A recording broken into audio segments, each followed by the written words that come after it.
The parsha of Kitisa is found in a strikingly fascinating place in the Torah. It is sandwiched directly between Truma Tetzaveh and Vayakal Pekude. And everyone likes to discuss why so many parshios about the Mishkan, why Truma Tetzaveh, and then repeated in Vayakal Pekude.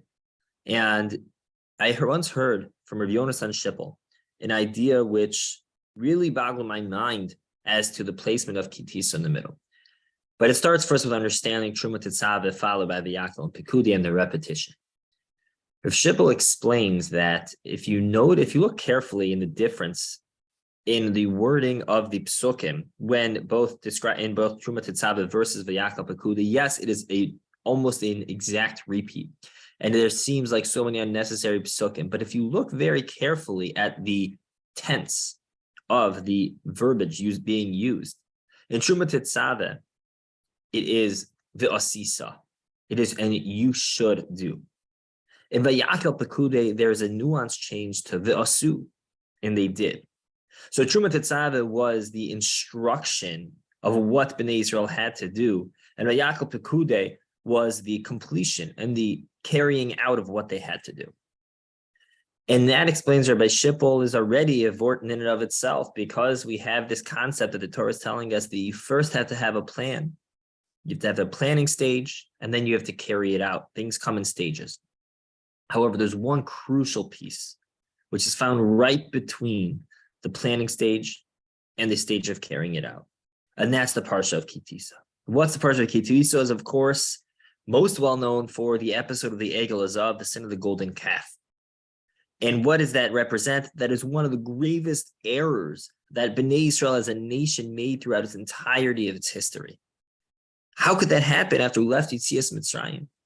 We're in the middle of building the Mishkan. The Egel Azav, such a grave error, and yet the Torah places that right in between Truma Tetzaveh and Vayakal Pekude.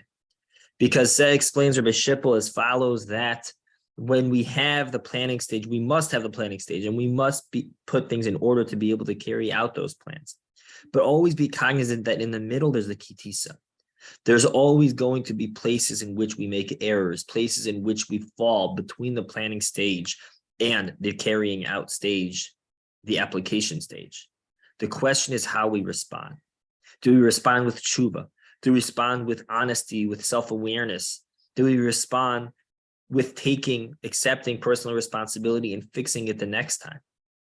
That's what Bnei Israel were able to do. Yes, they made this grave error of the Egel Azav, but ultimately they did tshuva, and they didn't give up. They didn't say we're done. They didn't say Hashem's not going to want to dwell amongst us anymore. Yes, it took begging and pleading, and still we pay for it to this day, as Chazal tell us. But ultimately, they were able to accomplish the building of the Mishkan because they owned their mistake, because they davened, they did tshuva. They accepted responsibility and they moved forward towards the planning stage. What happens in response? Those kitisas, those errors are inevitable. We have the planning, we have the carrying out, but we're going to fall. The question is, how do we respond? Do we give up, or do we keep our eye on the prize? Do we keep going? Do we own our own errors? Do we own a responsibility and correct them moving forward so that we can ultimately successfully get to the successful carrying out of our initial plans?